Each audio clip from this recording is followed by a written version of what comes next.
Isayitti hola gatemba kande tikse gari da Jesus moti gari barabarani sadarbe afu jalalani moichani jabina satin hana isa jedu ofittamane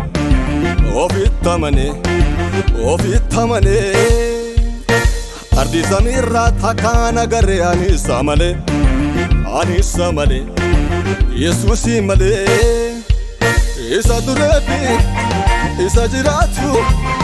isa makansa abilisa basu isa durebi isa jiratu isa makansa abilisa basu isa durebi isa jiratu isa makansa abilisa basu isa durebi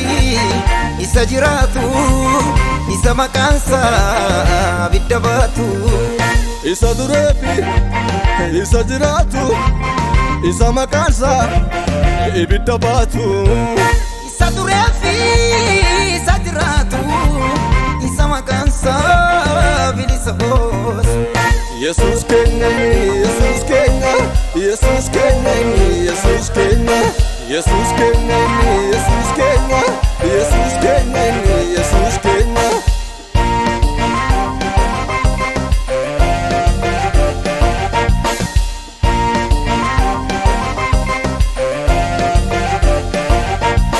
tikse gari no fitti dema ibiddas te galana iganama nangalasu itti goddi se warana ofi budden gara gutanan kanin imashenjedu warra fisa bobase kessa du tokko shebedu tikse gari no fitti dema ibiddas te galana iganama nangalasu itti goddi se warana ofi budden gara gutanan kanin imashenjedu warra fisa bobase kessa badu tokko shebedu Jesus Kenya Jesus Kenya Jesus Kenya Jesus Kenya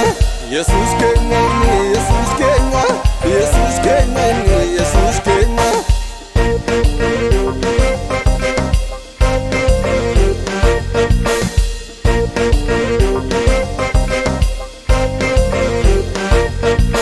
sagale sambeka sagale bitimsu sagale sambeka sagale rakko dimsu sagale sambeka sagale bune shakamne sagale samiti arkatir situ bitaman lakko sambeku bitaman da kanu jeku bitaman butunga basu bitaman da lo tankasu bitaman tunun tabate bitaman da waganate bitaman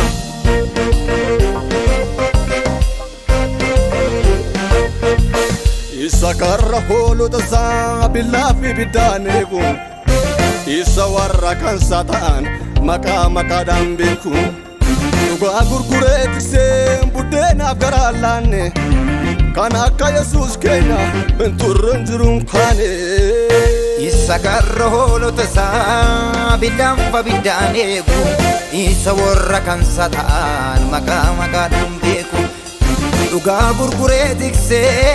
budena garalane kana ka Jesus Kenya benturun jurun khane Jesus Kenya Jesus Kenya Jesus Kenya Jesus Kenya Jesus Kenya Jesus Kenya Jesus Kenya Jesus Kenya